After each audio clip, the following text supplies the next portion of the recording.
தமிழ் உயிரோடு இருக்குது. தாய்மொழியில் பெயர் தாங்காத இனம் வாழாது. அந்த அடையாளத்தை தொலைச்சோம்.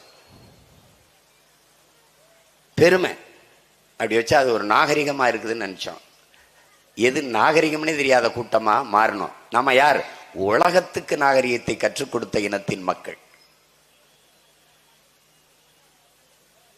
நம்ம தாய்மொழியை தொலைத்தோம்.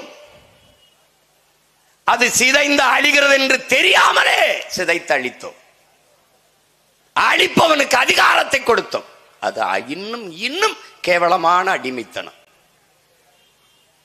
புதுக்கோட்டை மண்ணிலே, திருமயம் தொகுதியிலே, அரிமள ஒன்றியத்திலே, கடை தெருவில் நீங்கள் விளம்பர பகலையை படித்து பார், உன் தாய்மொழி இருக்குதான் பார். தமிழ் எழுதியிருப்பான், அது தமிழான்னு ஒரு தடவை பாரு.